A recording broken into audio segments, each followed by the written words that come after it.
YouTube family, ఈరోజు మంచి మాట అండి. జీవితం అనేది చాలా విలువైనదండి, చాలా విలువైనది. మనకి ఎన్నో కష్టాలు వస్తుంటుంది, ఎన్నో సుఖాలు వస్తుంటుంది. ఏది శాశ్వతం కాదు, అంతే కదండి. ఈరోజు ఉంటుంది, రేపు వెళ్ళిపోతుంది. సుఖాలైనా అంతే, కష్టాలైనా అంతే. సో మనం కూడా ఉండేది కూడా మనది కూడా టెంపరీ, మనం కూడా శాశ్వతం కాదు. ఇంత డబ్బు, సంపద, పైసా, ఇల్లు, పొలాలు కావాలా, ఎకరాలు కావాలా, డబ్బులు కావాలి, సంపాదించాలి, ఇదే తలలో ఉంటుంది కదా. అవన్నీ సంపాదించి పెట్టి అది వాళ్ళేమో అనుభవిస్తామండి, మనం అనుభవించలేము. అది ఎవరికో చెందుతుంది. అది వేల వేల ఎకరాల భూములు ఉంటాయి, ఓ లక్షల పెద్ద పెద్ద బిల్డింగ్స్ ఉంటాయి. సో అవన్నీ వాళ్ళు సొంతంగా ఎవ్వరు అనుభవించలేము. అన్నీ పెడతారు. మనకు కావాల్సింది ఒకటి 10 బెడ్రూమ్లు ఉన్నా కానీ మనం పడుకునేది ఏంటండి, ఒక్క రూమ్ లోపల ఒక 6 అడుగుల ప్లేస్ ఉంటే కూడా చాలు మనకి. అంతే, మనం పడుకునేది అదే వాడతాం. కానీ మనుషులం చాలా క్రేజీ. మనకి ఇంకా ఇది కావాలా, అది కావాలా, ఆశలు ఎక్కువ.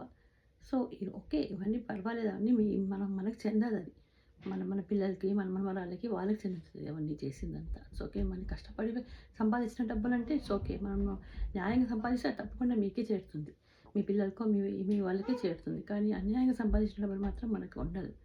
ఇంకోటి ఏమంటే, మన ఫ్రెండ్స్ ఉంటారు, స్నేహితులు ఉంటారు, చుట్టాలు ఉంటారు. ఒక మనుషులైన తర్వాత ఏదో ఒకటి వస్తూనే ఉంటుంటుంది.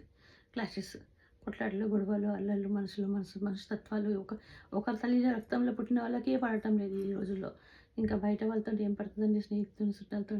సో అందువలన మనము ఏమొచ్చినా కానీ ప్రాబ్లమ్స్ మనము అంతలోపటినే వదిలేసుకోవాలా. మన అన్ని మాటలు వదిలేసుకోవాలండి. వాళ్ళు ఏమని అన్నంటారు, ఏదో క్లాషెస్ వస్తుంది మనకి, కానీ అన్నీ ఈ చెవులో విని ఈ చెవులో వదిలేయవలసిందే.